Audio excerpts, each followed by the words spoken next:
quand on se sent posé comme ça, ben on peut entendre des bruits, on peut entendre la climatisation, on peut entendre une toux, et tout est OK.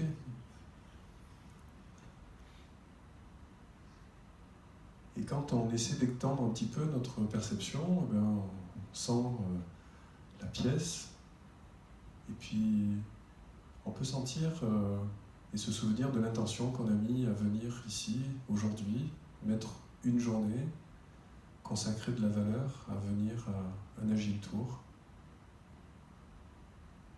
et examiner l'intention qu'on a pu avoir.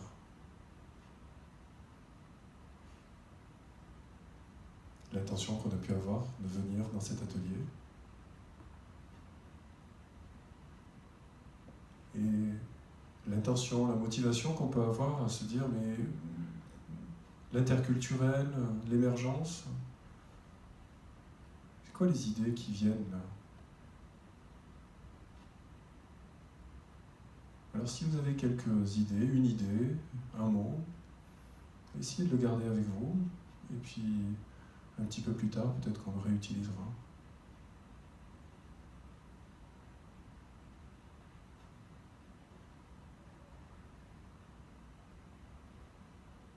Bien, on peut revenir. Merci.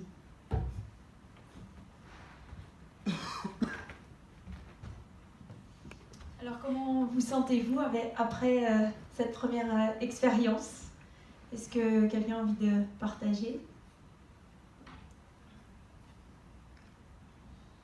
Ça vous a endormi?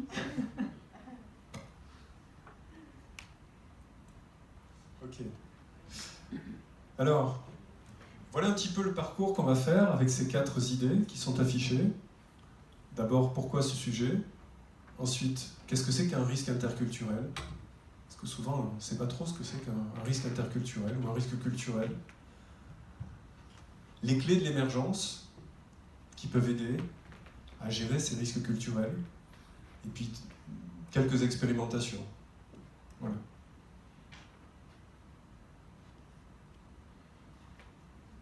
Alors, pourquoi vous parlez de ce sujet? L'idée, c'est que pourquoi on vous a fait méditer 2 minutes, comme ça, de respirer? C'est juste pour se recentrer, c'est juste pour se reconnecter à soi.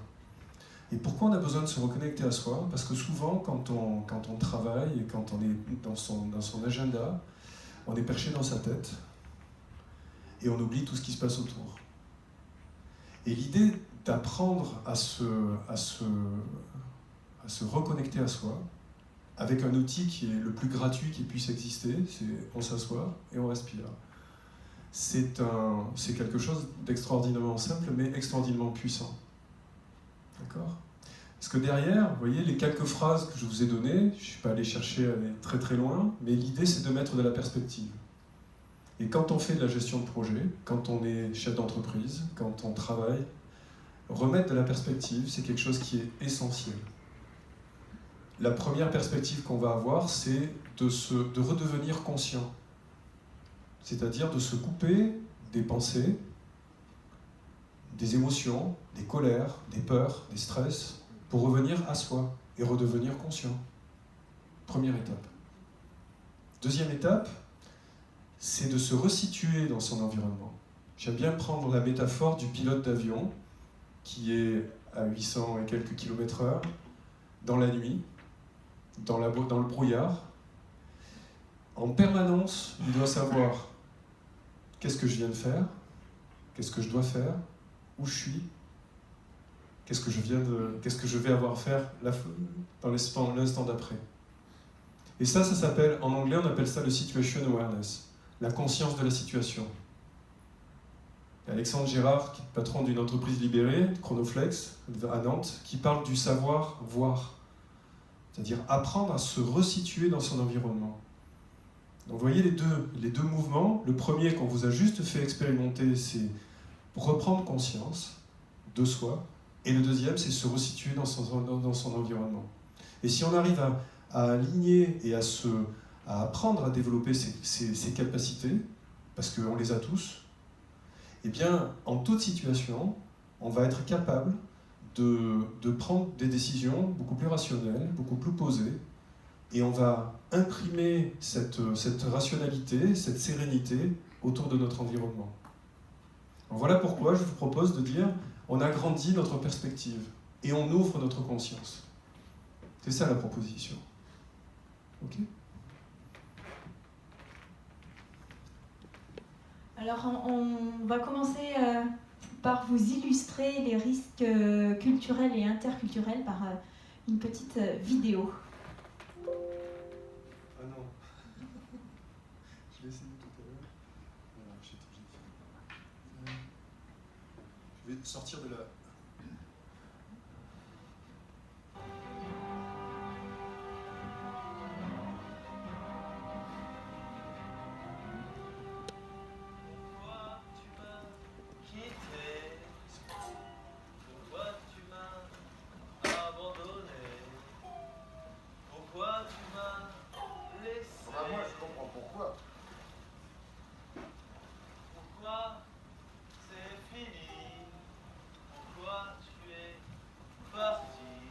Me faire casser les oreilles là. Mais quoi, j'ai le droit de m'exprimer quand même? Oui, bah je vais t'exprimer une baffe, moi tu vas voir. Obélix, patience et pédagogie. Gounurix, qu'est-ce que tu comptes faire plus tard? Bah, moi je vais être barde. Mon pater est pas d'accord. Il veut que je sois druide. Mais c'est une très bonne idée, druide. Tu sais que c'est un métier passionnant. Tu parles 60 ans d'études avant d'entrer dans la vie active, merci bien. Qu'est-ce que c'est un beau gosse en Bretagne? Un touriste.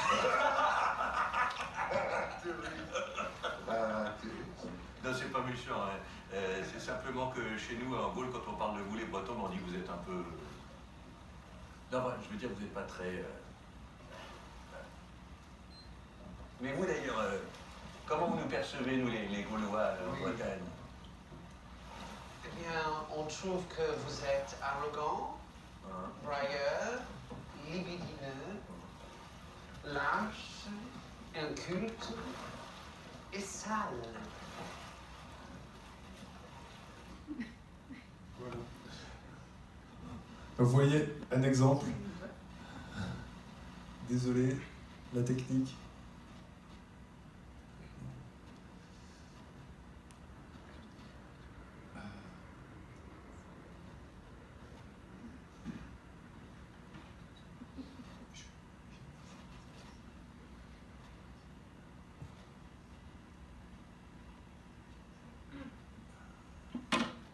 Voilà, nous y sommes.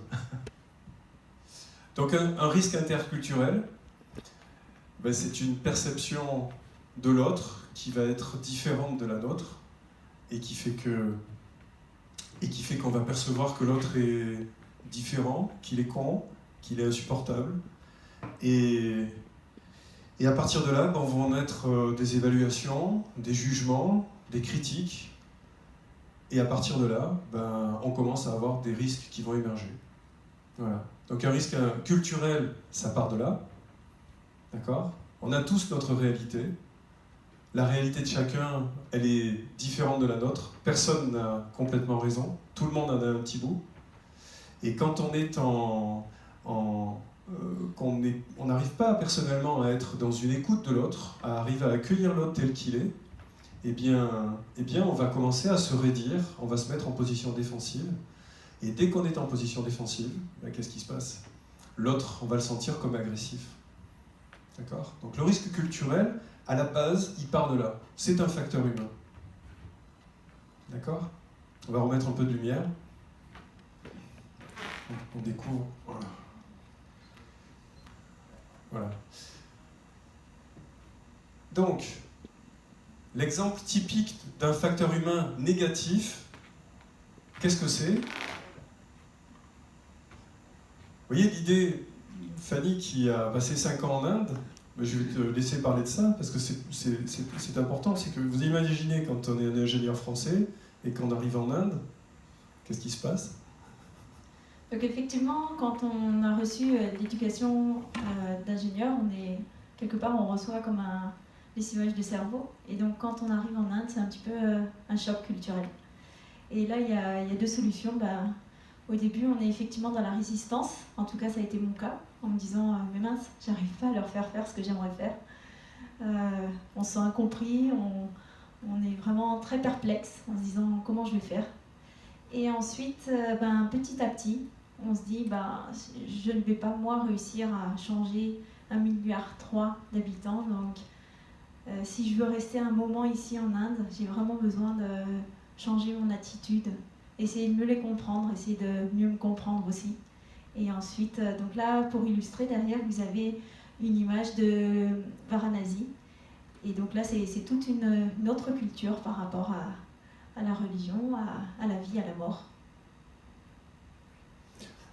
Donc, quand on découvre une culture qui est complètement différente de la nôtre, on va être...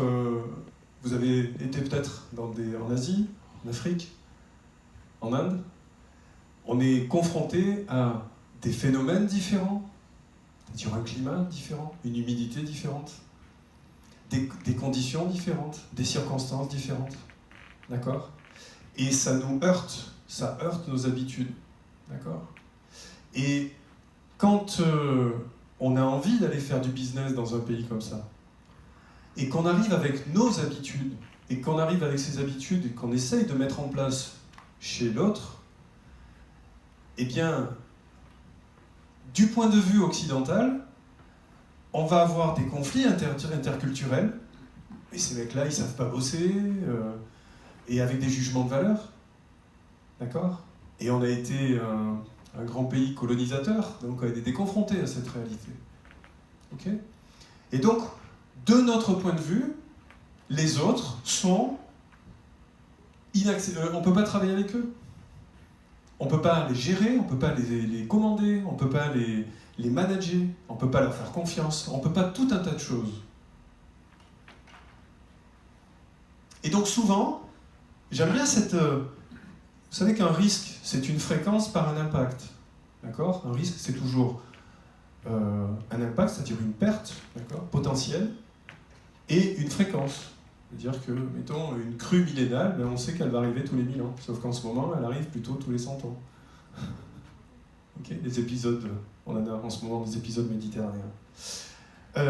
Donc là, on a l'intensité de l'impact sur l'entreprise et on a la fréquence. Et ici, on va avoir beaucoup de conflits interculturels. Et combien de fois on a des implantations d'entreprises, même des entreprises françaises qui vont aux États-Unis. Et on a des risques interculturels majeurs. Je pense à Renault qui était avec sa R9, l'Alliance, vous vous souvenez, à l'époque de General Motors, ça date de quelques années. Mais on a des risques comme ça, on va en avoir énormément. Et ces risques interculturels, quand ils ne sont pas gérés dès le départ, eh bien on arrive à des échecs d'expatriation. Alors je vous raconte une petite histoire. Un jour, Louis Schweitzer, président de Renault, avait eu l'échec de la fusion Renault-Volvo. C'était dans les années 93. D'accord ? Et puis, il y a les prémices d'une discussion avec Nissan, et il y a le board devant lui, comité de direction de Renault, et les managers qui commencent, enfin les managers, les directeurs exécutifs qui commencent à avoir machin, ceci, cela. Et c'est une histoire rapportée de quelqu'un qui y était. Et qui dit, à un moment donné, Louis Schweitzer dit à ses 4 dirigeants, si vous vous comportez avec Nissan comme vous vous êtes comporté avec Volvo, c'est même pas la peine de commencer. Et vous savez ce qui s'est passé ? Et c'est une histoire vraie et elle est extraordinaire. C'est que le DRH, en fait, qui est un ami, a acheté les chroniques japonaises de Nicolas Bouvier, qui était un écrivain voyageur suisse. Peut-être certains les ont lus. Il les a offerts à tous les dirigeants de Renault qui sont partis rencontrer les Japonais. Les Japonais, quand ils ont reçu les Français, la réputation des Français précédait cette réputation d'arrogance qu'on a quand on va à l'étranger. Et les Japonais ont été complètement scotchés parce que les Français étaient humbles, parce qu'ils avaient lu les chroniques japonaises et qu'ils avaient décodé des aspects interculturels. Et la réussite de l'alliance Renault-Nissan, elle a commencé à ce moment-là. Puis ensuite, elle a continué avec quelque chose qu'a fait Carlos Ghosn, qui était, ils ont construit les mots de l'alliance. Il y a eu un glossaire de mots de l'alliance. qui est toujours en vigueur aujourd'hui. Et vous voyez, au même moment, on avait Vivendi Universal, qui était la grande fusion et qui a implosé de l'intérieur. Et puis on a eu le modèle qui a été inventé par Louis Schweitzer, et qui reste un grand monsieur de l'industrie. Parce qu'il a su gérer les écarts interculturels. Vous voyez un petit peu? Et c'est tout simple. Échec d'expatriation, perte de talents locaux, c'est-à-dire qu'on ne comprend pas qu'il peut y avoir des talents locaux qui vont être utiles parce qu'ils vont permettre de traduire l'idée d'un marketing corporate sur une application locale. On va sortir des produits ou des marketing inadaptés, on va avoir des échecs de négociation, d'accord? Échec de négociation Renault-Volvo, elle était extraordinaire.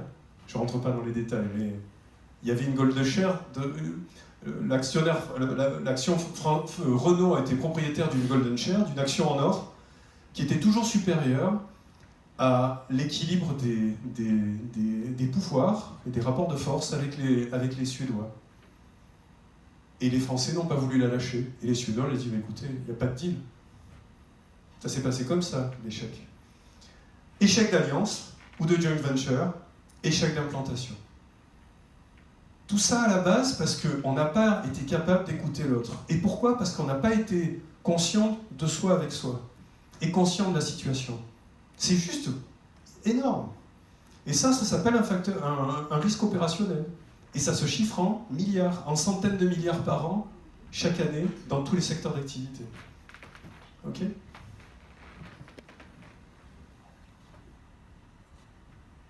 Alors, je continue un petit peu.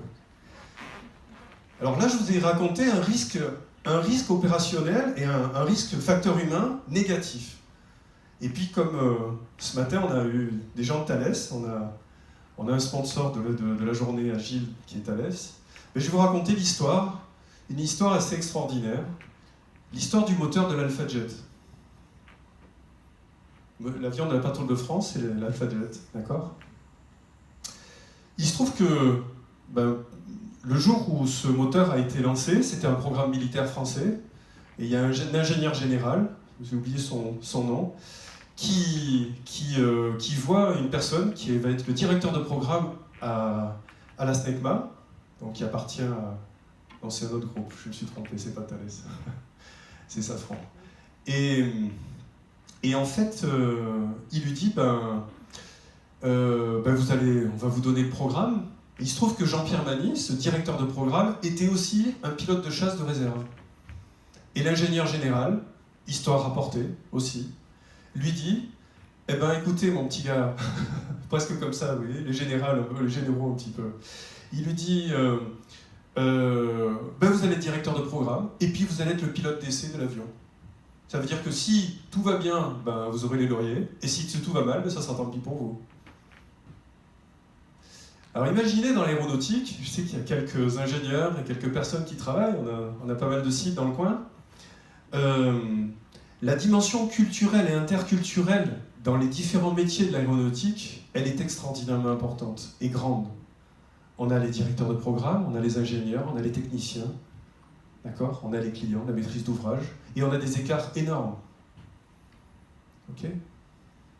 Et dans cette situation particulière, on avait un directeur de programme qui est un grand monsieur, qui est à la retraite maintenant, et qui continue à faire des enquêtes accidents pour le compte de Boeing, la NASA et le bureau européen. En même temps qu'être quelqu'un de très compétent et reconnu dans son métier, il allait être le pilote d'essai, l'un des pilotes d'essai de l'Alpha-Jet. Et dans l'idée de toutes les équipes, c'était une coopération, SNECMA et une société allemande, il y a eu une crainte qui s'est transformée en zèle positif, de dire « je ne veux pas être celui qui va commettre l'erreur qui va faire qu'un jour, l'avion, quand il va être testé par Jean-Pierre Magny, il va se casser la gueule. » Et cette situation-là, vous savez ce qu'elle a réalisé? Elle a fait que le programme, il est resté dans son budget. Souvent, les programmes vont avoir 30, 40%, 50% de glissement. Okay, ce programme-là, du moteur de l'AlphaJet, il est resté dans son budget. Le temps de conception a été multiplié par 2 en temps et en budget. Mais le temps global du projet a été réduit d'un tiers. Le nombre de pièces qui a permis de réaliser ce moteur a été inférieur au nombre de pièces de tous les autres moteurs qui étaient construits avant par la SNECMA. La maintenabilité de ce moteur a été record. Et la conséquence de ça, c'est que le moteur de l'AlphaJet, ce moteur de la SNECMA, ça a été la plus grande réussite commerciale de la SNECMA à cette époque-là. Donc vous voyez un petit peu cet écart culturel. Tout à l'heure, je vous parle de cet écart culturel au sein des dirigeants d'un grand groupe français, Renault, Nissan, Volvo, et on voit le facteur humain négatif. Et puis de l'autre côté, on voit une situation très particulière où on a un directeur de programme qui en même temps va être un opérationnel, donc il va tester le moteur, et il se retrouve à créer une tension positive dans toutes les équipes, et tout le monde, parce que c'était quelqu'un de respecté, très humble, et qui fait qu'à la sortie, on a une réussite extraordinaire. Voilà, je voulais vous montrer ces 2 exemples de risques, facteur humain, négatif d'un côté, positif de l'autre. Et donc si on veut faire le parallèle au niveau de l'agilité, typiquement on a la culture métier d'un côté et la culture informatique de l'autre, et le fait de fonctionner en mode agile, on intègre dans une même équipe ces différentes cultures, et du coup ça nous permet d'aller vers cette émergence par l'interculturel. Donc comme je disais, donc moi j'ai eu cette expérience aussi, d'expérience réussie avec les Indiens, et en fait il y a un philosophe indien qui est persuadé également de cette idée, qui dit « L'Inde et la France peuvent et doivent marcher ensemble, car ce serait l'unisson de l'esprit et de l'intellect pur. » Et ce que j'ai vu, moi, dans la pratique, c'est que parfois on dit que les Français sont râleurs.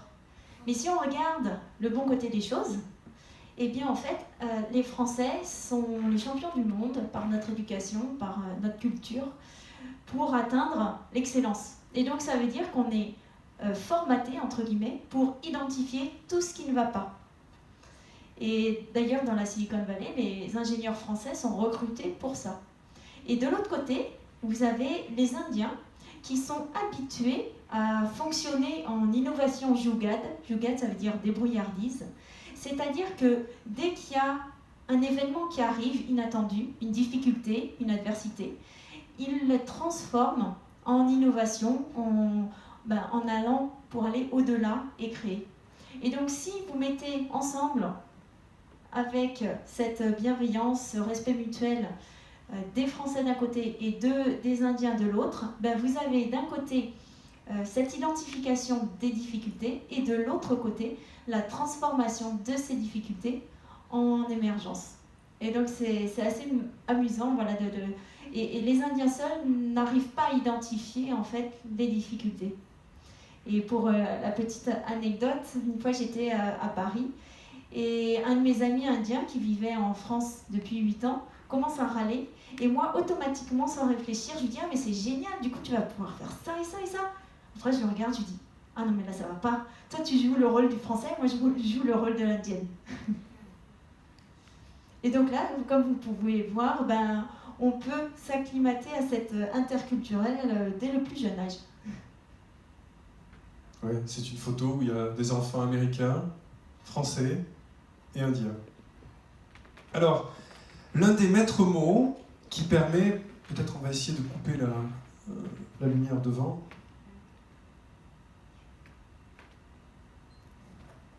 C'est mieux? C'est un peu plus clair?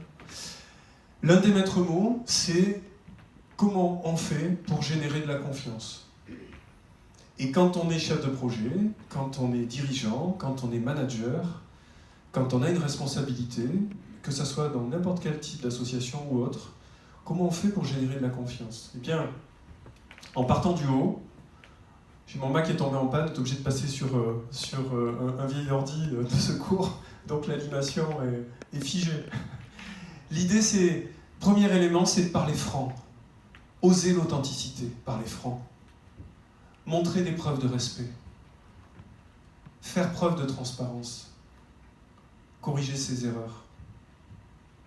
D'accord ? Tout ça, ça invoque des idées, des valeurs fortes, d'humilité, de remise en question, d'écoute. D'accord ? Être loyal. Après, je t'interromps juste. Après, au niveau respect, c'est vraiment à prendre en compte suivant la culture locale. Par exemple, en Inde, si vous mettez les pieds en avant, ça montre un profond irrespect.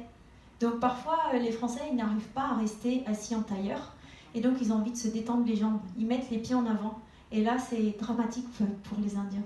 Donc voilà, ces idées, c'est vraiment à prendre du recul en se disant, bah, après, comment au niveau comportement, je peux réussir à les traduire et se renseigner, ne pas hésiter avec ses collègues, de se dire, ben voilà, moi, dans mon système, ça c'est une preuve de respect, mais si ça ne correspond pas dans le tien, ben informe-moi. Dans tous ces éléments, il y a une tension positive, c'est-à-dire qu'il y a le fait d'exister, de ne pas s'oublier pour l'autre, et de faire que l'autre ne nous oublie pas aussi. Il y a une symétrie, il y a un équilibre, d'accord ? C'est vraiment une tension positive. Vous voyez, parce que quand on dit fournir des résultats, c'est fournir vers le haut et vers le bas, mais exiger des comptes, c'est aussi être dans un engagement qui est sain dans notre relation, même contractuelle avec nos clients. D'accord ? On peut avoir une exigence de résultats envers nos clients, comme il va en avoir vis-à-vis de nous. Okay ? Et c'est vrai que comment on peut faire confiance ? C'est en commençant par écouter. Et ce travail sur l'écoute active. Je reviens à tout à l'heure quand on est assis et quand on respire. Écouter, c'est commencer par s'écouter soi. Si on n'est pas bienveillant avec nous, on ne peut pas être bienveillant avec les autres. C'est pas possible. D'accord ? Et vous voyez un petit peu l'impact sur la confiance, le fait d'avoir confiance, le fait de recevoir la confiance de l'autre. Ça part de nous, ça part de notre être, ça part de choses qui sont très très très triviales, complètement simples, on les a devant nous. Tenir ces engagements, et comment on fait pour générer de la confiance ? C'est en faisant confiance. Et là-dessus, je te cède la parole sur la manière dont les Indiens, et c'est très très intéressant, les Indiens commencent à faire du business avec les Occidentaux. Comment ils font, les Indiens ? Comment se gère le début de la relation avec eux ? En fait, en Inde, l'approche au niveau du business est différente d'en France. En Inde, la première chose, c'est instaurer la confiance dans la relation. Donc, en tant que Français, quand on n'a pas l'habitude, on ne sait pas comment instaurer une confiance dans une relation, on se dit on va avoir au moins besoin de 2 ans pour instaurer cette relation de confiance. Mais en fait, ce que j'ai découvert, c'est que l'Inde, il n'y a plus d'échelle du temps. Donc en fait, ça peut prendre 2 ans, mais ça peut prendre aussi 48 heures ou 24 heures. Donc je me suis aperçue que c'est vraiment une posture à avoir. Et parfois on dit que 2 personnes sont sur la même longueur d'onde. Donc en fait, c'est vraiment ça l'idée. C'est que si on se connecte vraiment quelque part d'âme à âme, et ça en Inde, ils ont cette culture spirituelle, eh bien en fait, on peut créer cette relation de confiance très rapidement. Par contre, c'est vrai que les Français ne sont pas habitués à dévoiler un petit peu leur aspect plus personnel, familial. Alors qu'en Inde, c'est normal de prendre des nouvelles de sa famille. Donc du coup, plus les Français vont mettre du temps à aller dans cette intimité, à créer cette relation, effectivement, plus le business va mettre du temps pour démarrer. En France, on se dit, on va d'abord signer une petite affaire, quelques milliers d'euros. On apprend à travailler ensemble, on apprend nos valeurs, nos comportements. Et ensuite, on va signer une plus grosse affaire. Alors qu'en Inde, c'est d'abord, on va parler de tout et n'importe quoi. Mais par contre, en parlant dans ce tout et n'importe quoi, on apprend les valeurs de la personne, on apprend ses réactions. Et du coup, on sait que dans une situation de crise et dans ce monde en plein changement, sur un projet, eh bien, on a des idées que cette personne va vraiment nous aider et on va pouvoir fonctionner dans ce mode agile et ensemble trouver des solutions. Et pour une autre petite anecdote, là je vois tenir ses engagements ou exiger des comptes. Ce qui m'a frappée lors d'une expérience au niveau Safran, donc pendant 1 an, je les ai accompagnés sur cette interculturalité entre des équipes françaises, allemandes et indiennes. Et donc j'aurais donné des formations interculturelles, je les ai accompagnés, etc. Et je suis repassée leur rendre visite 4 ans après. Et ils m'ont dit, Fanny, c'est génial tout ce que tu nous as appris, on l'utilise tous les jours. Et en fait, je leur ai demandé, qu'est-ce que vous avez changé? Et ils m'ont dit, en fait, on n'a rien changé du tout. Par contre, on reste pleinement nous-mêmes, on utilise pleinement notre façon de fonctionner. Donc, par exemple, s'il y a besoin de fournir des chiffres, ben, ils vont utiliser leur technologie, leur façon de faire, peut-être à l'intuition, peut-être à l'expérience, mais pas forcément de façon très rationnelle. Et par contre, ce qu'ils ont appris, ils m'ont dit, c'est qu'ils savent ce qu'attend le chef français. Donc, si le patron français souhaite tel reporting avec tel chiffre au niveau du planning, au niveau du budget, ben, ils sont capables de fournir ce reporting. Par contre, ils utilisent leur façon de faire, qui est très différente des Allemands. Donc, à un moment donné, les Allemands ont essayé de forcer un petit peu en leur disant mais utilisez cet outil au niveau gestion de projet, faites comme ça. Mais là, ça n'a pas du tout marché. Donc, j'ai dit aux Allemands, laissez faire, laissez chacun sa méthode. Parce qu'en fait, tu as été recruté pour faire un management interculturel entre des ingénieurs allemands et des ingénieurs indiens dans une boîte française. C'est génial. Et donc, j'ai vraiment découvert la confiance par cet interculturel en Inde. Donc, le fait qu'ils fonctionnent tellement différemment de moi, j'ai été obligée d'apprendre à me poser déjà des questions sur moi-même. En me disant, mais au fait, comment je fonctionne moi? Là, apparemment, on est en conflit, on fonctionne vraiment différemment. Mais comment je fonctionne? Et le fait de me poser toutes ces questions pendant 5 ans, ça m'a permis à mieux me connaître moi-même et en fait, ça a augmenté ma confiance en moi, d'une part.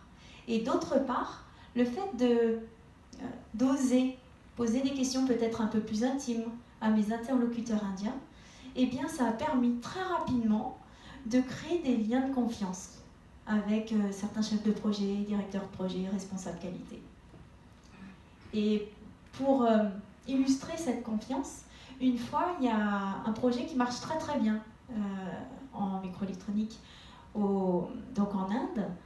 Et là, le CTO français arrive, il les félicite, il les valorise, il dit bravo.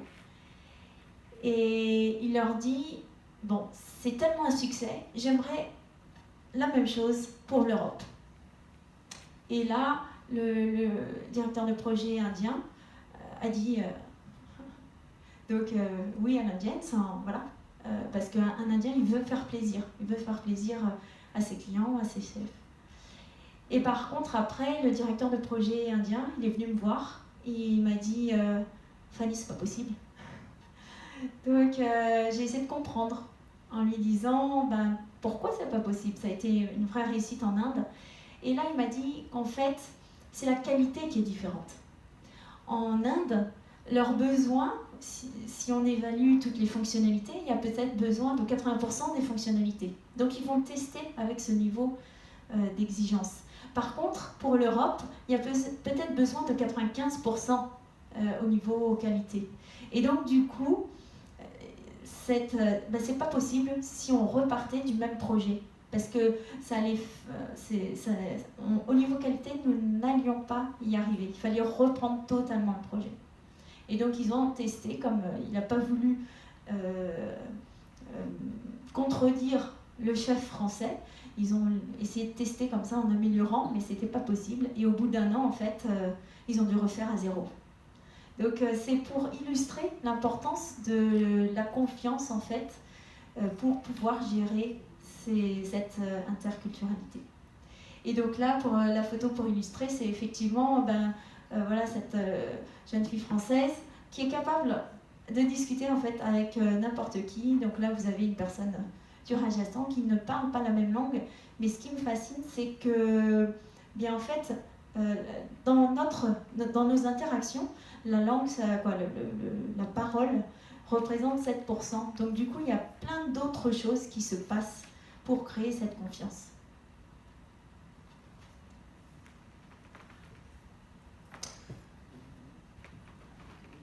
Alors là, on rentre dans une autre manière, dans une autre dimension qui est le savoir-être.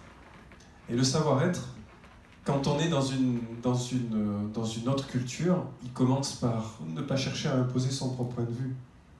Il commence à être là pour écouter, pour essayer de comprendre un petit peu les ressorts, les points analogiques un petit peu, qui fait qu'on va pouvoir se repérer, se situer. Et malgré tout, on va faire des impairs. Mais le point le plus important, il est en bas. Et je te laisse en parler. Donc effectivement, ce que j'ai découvert en Inde, c'est que si je restais dans le comment, tout ce qu'on m'avait appris à faire en école d'ingénieur, ben en fait, je n'y arrivais pas. Donc du coup, j'ai dû passer dans un autre mode. Et l'autre mode, c'est sur le quoi. Donc les Indiens sont vraiment dans l'action. Donc ils font 2 pas en avant, ils essayent, éventuellement un pas en arrière, ils continuent. Voilà, donc j'ai dû vraiment...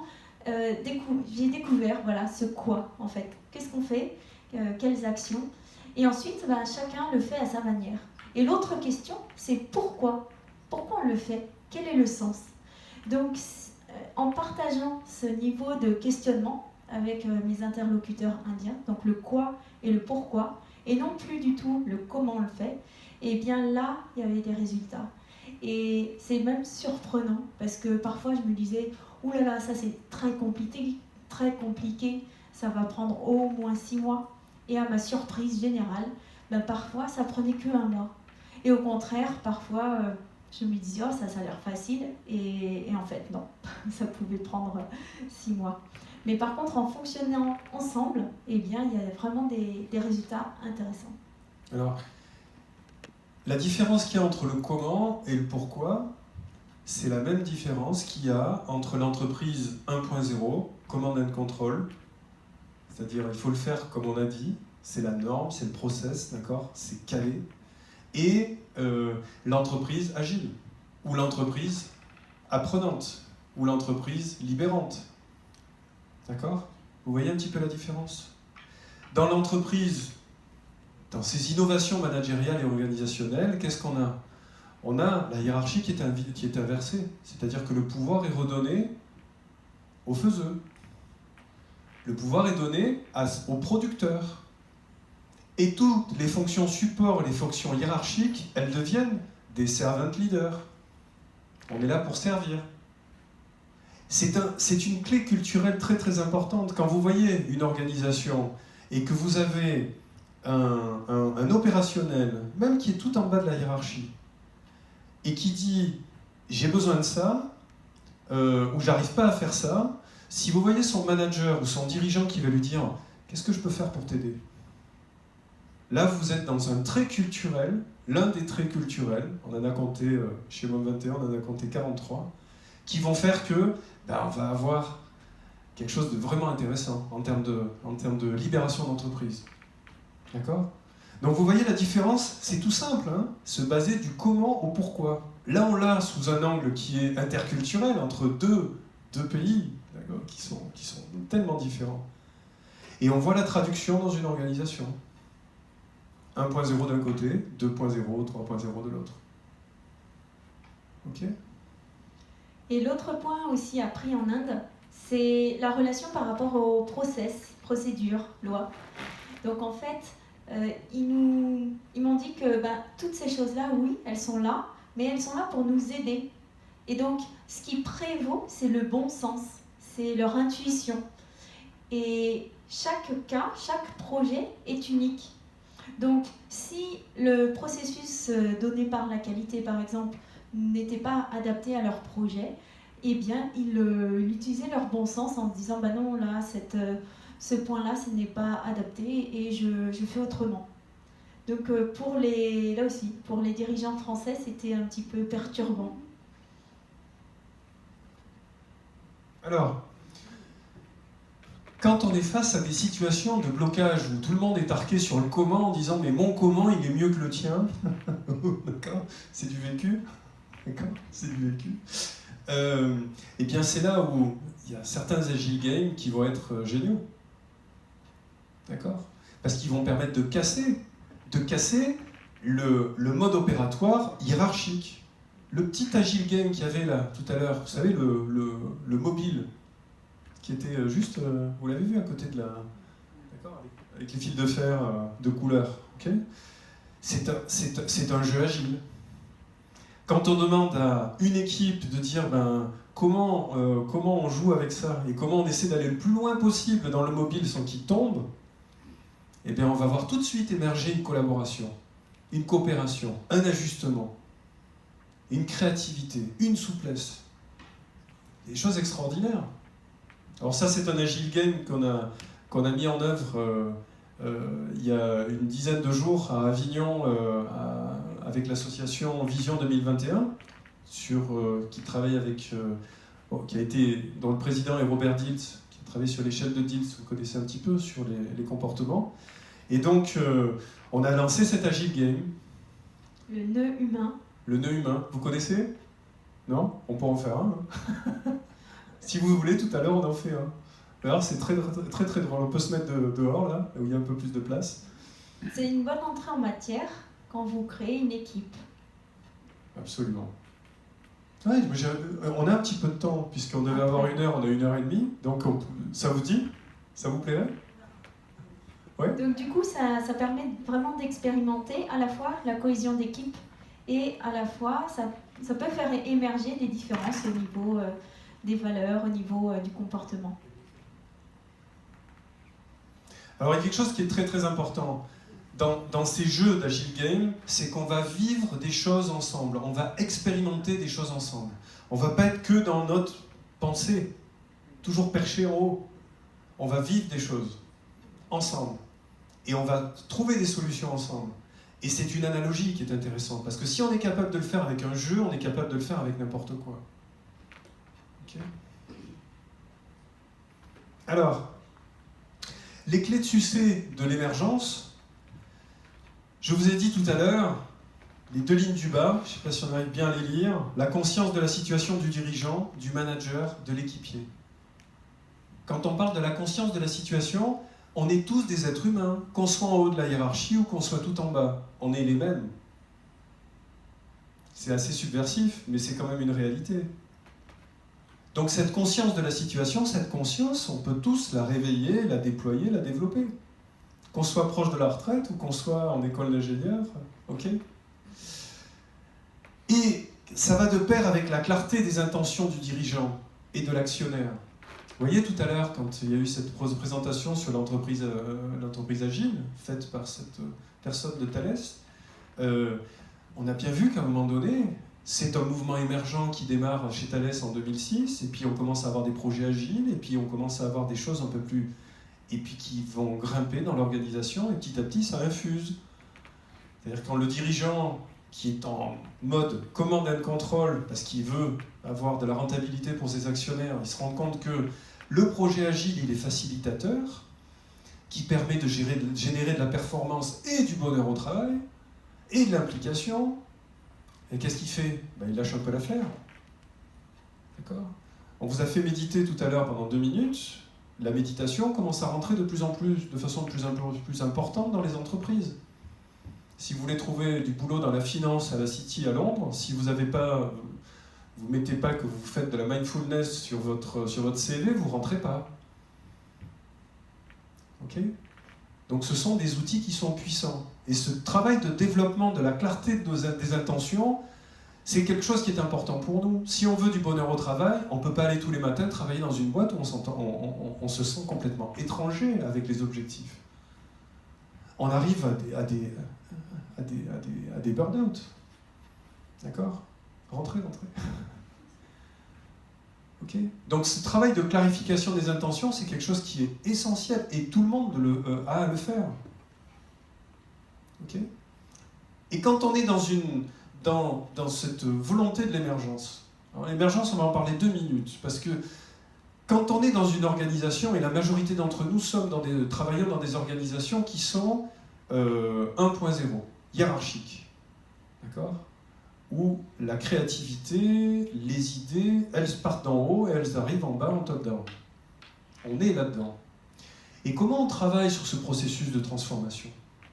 Eh bien, vous voyez, quand vous êtes présent ici, que vous en parlez, vous trouvez que l'atelier ou la journée a été super, vous allez en parler autour de vous. La fois d'après, il y a quelqu'un qui va dire, vous en parlez à votre chef, qui va en parler à son chef, ça se trouve, et un jour, on va quelqu'un qui va arriver ici. Venir se confronter aux idées, à des idées nouvelles, c'est une curiosité qui est extrêmement importante dans ce processus de création de l'émergence. D'accord ? Arriver à convaincre les gens. Dire, mais viens voir, tu risques rien. Et une fois qu'il est venu et qu'il a testé, que le verre est dans le fruit, eh bien, il est dans le fruit. Et c'est un verre qui est positif. D'accord ? Le travail qu'on fait dans notre petite association, le Mouvement pour l'organisation et le management du XXIe siècle, c'est un travail sur l'émergence.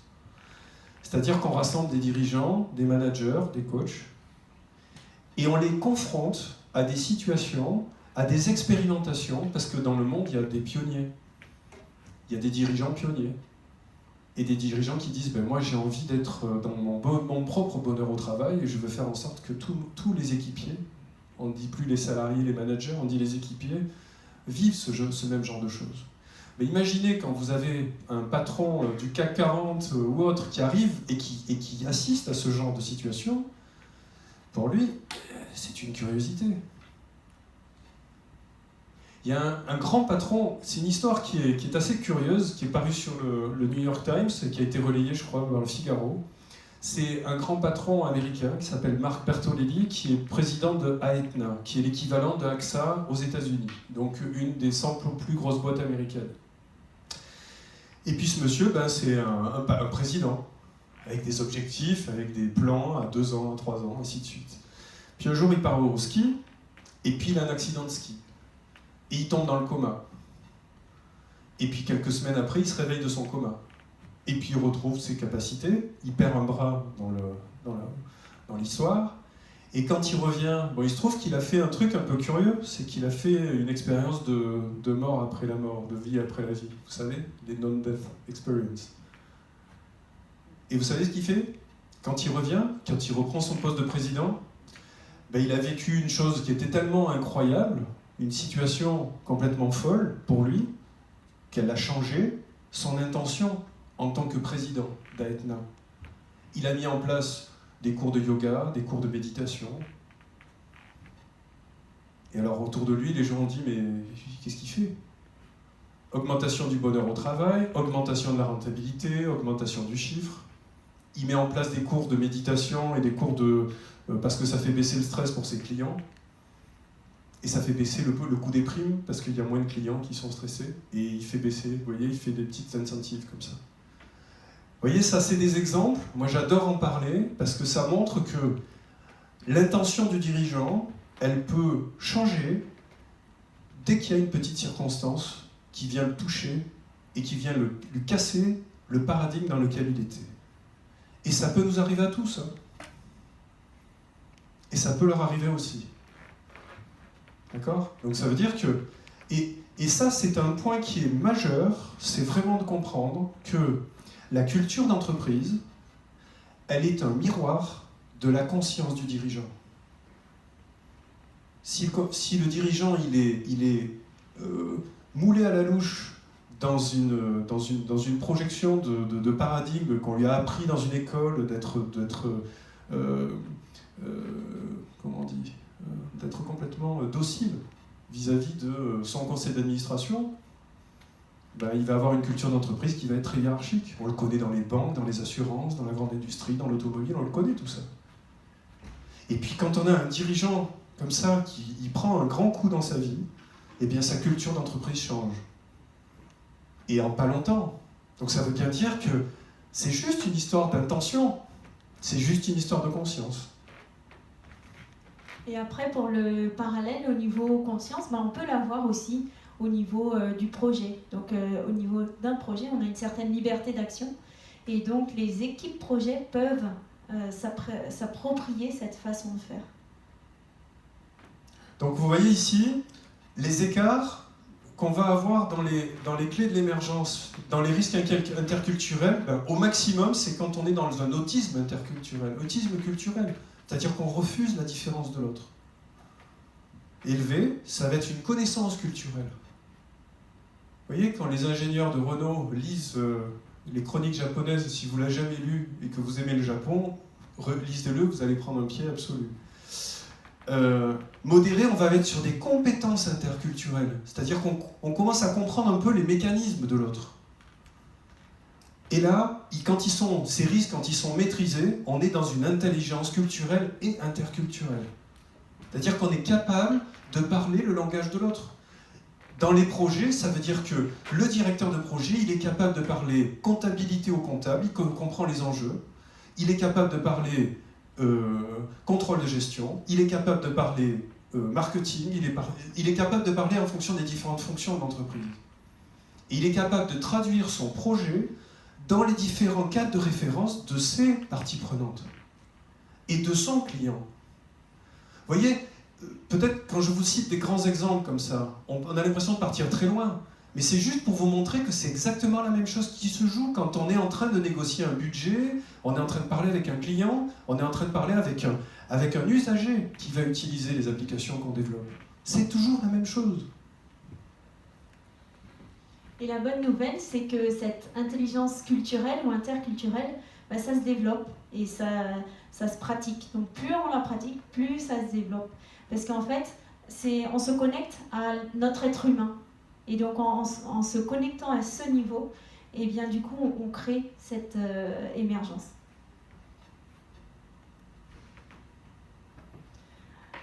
Donc une autre partie que j'ai retenue de ce voyage en Inde, je fais le parallèle entre le courant d'une rivière et le courant de la vie.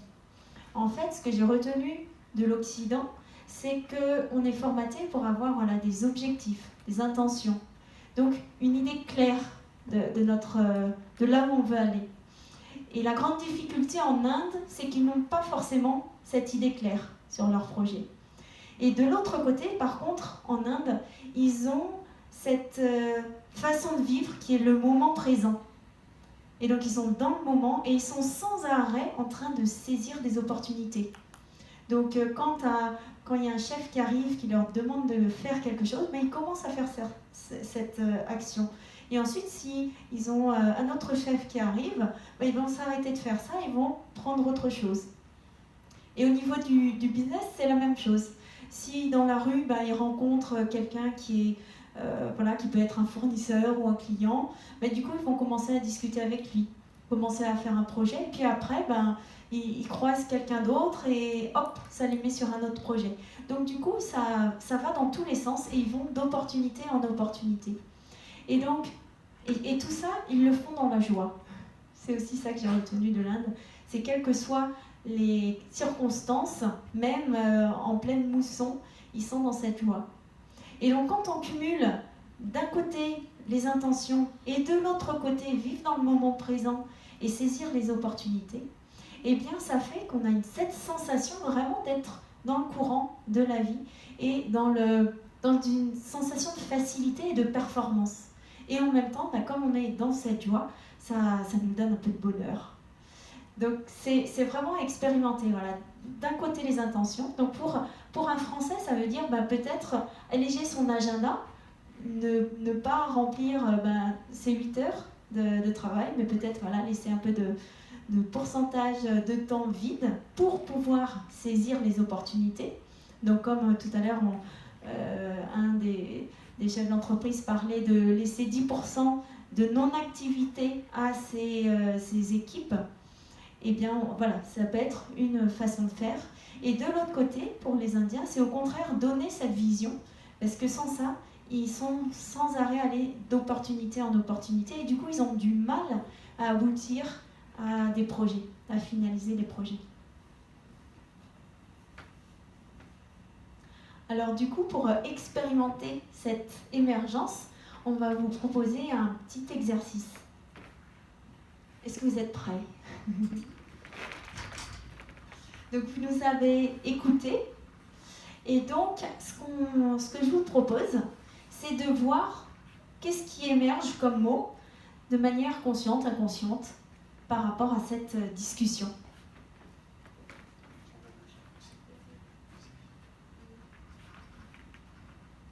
Même si ça ne vous paraît pas très rationnel, n'hésitez pas.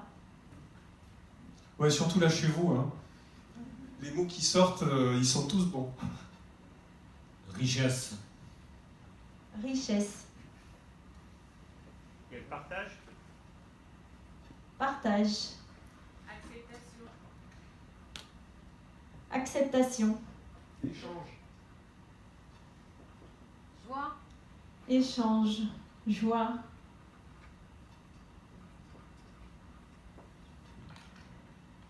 Encore 3.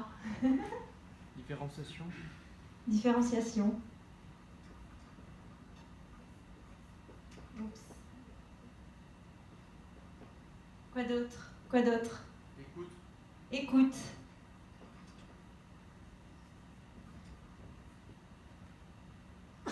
Culture. Culture.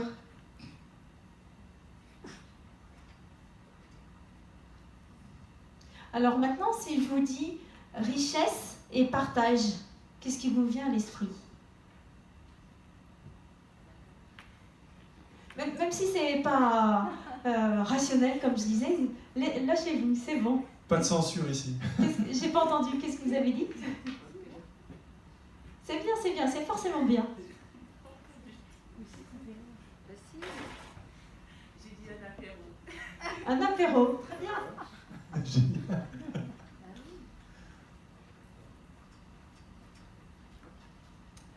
Acceptation et échange.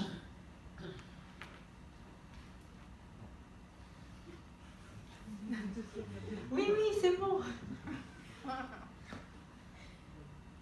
Qu'est-ce qui émerge? Acceptation et échange. C'est quoi le mot? Dialogue. Business, dialogue.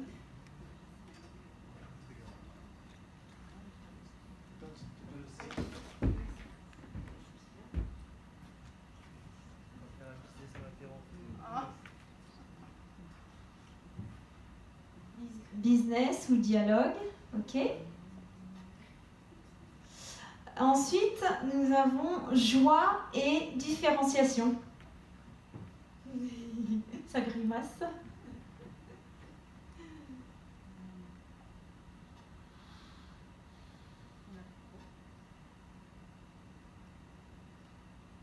Alors, qu'est-ce que ça vous inspire? Joie, différenciation.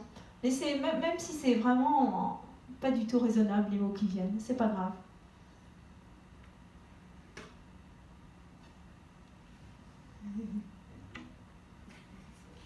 Allez. Temple. Temple.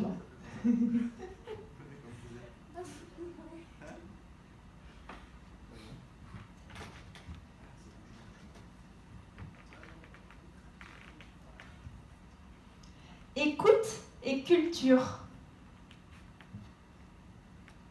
Découverte. Découverte.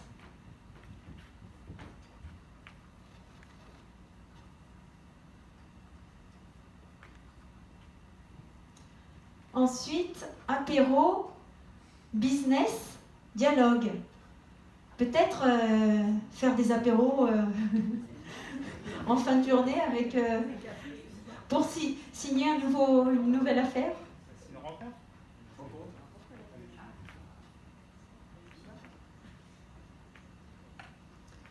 Temple et découverte. Voyage. Voyage.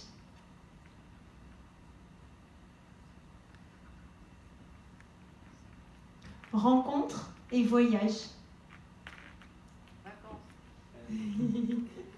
Vous pouvez en dire plusieurs, hein?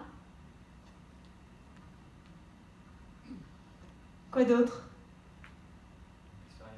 Expérience.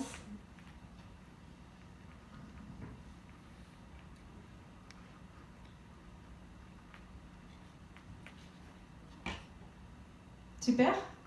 Donc là, vous avez donc un petit exercice pour voir quand vous écoutez voilà, une conférence ou regardez un film ou assistez à une réunion, même avec vos équipes, voir qu'est-ce qui émerge, que ce soit voilà, dans le conscient ou l'inconscient.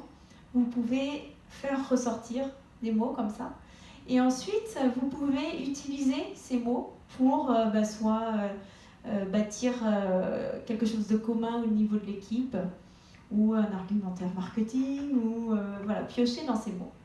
Et donc pour ce soir, ce qu'on vous propose, c'est de... Donc voilà, alors, le sujet c'est l'émergence par l'interculturel. Et donc, c'est se poser la question avec quoi vous repartez. Si vous repartez avec une idée, ou qu'est-ce que vous retenez de ce moment. Et après, vous pouvez piocher dans ces mots ou autres. Donc d'abord, réfléchir à avec quoi vous repartez. Et ensuite, la deuxième phase, c'est du coup, quelle action vous allez avoir envie de mener.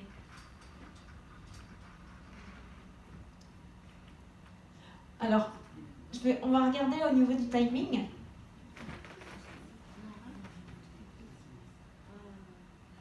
Donc du coup, pour passer un peu plus à la pratique, ce que je vous propose, c'est de vous mettre par deux et de vous poser la question mutuellement, avec quoi vous repartez, qu'est-ce que vous retenez. Et après, vous pouvez piocher dans ces mots. Et partager avec nous. Est-ce que ça vous dit ou pas? Vous êtes bien installés et vous avez la flemme de bouger. Ça vous dit?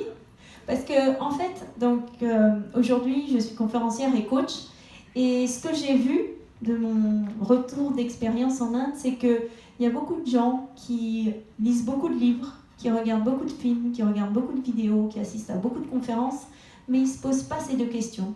Qu'est-ce que je retiens de ce moment?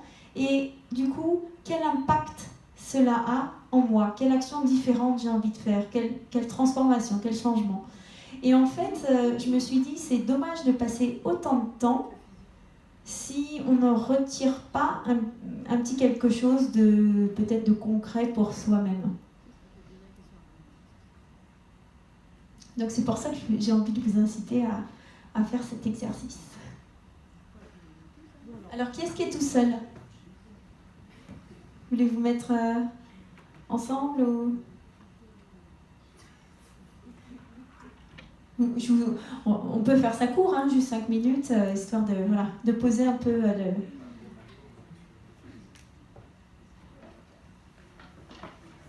C'est bon? Vous pouvez le faire à 3 aussi, hein, tout à fait. Allez, faites-le par groupe. Vous êtes par îlot, comme ça vous pouvez vous retrouver si vous avez envie.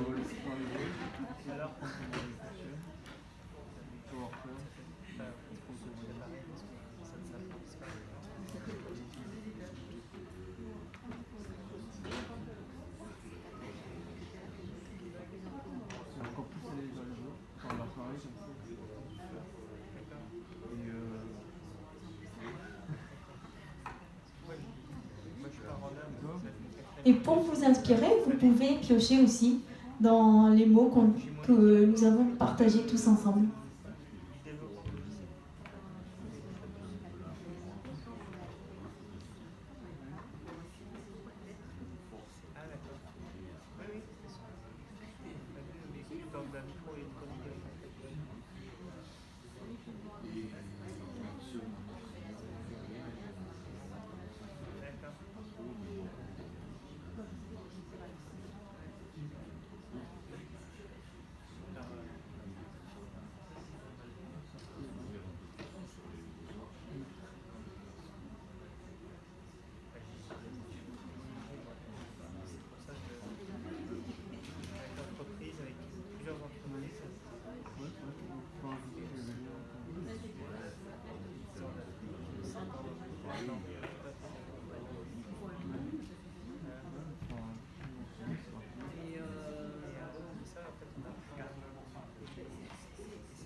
du support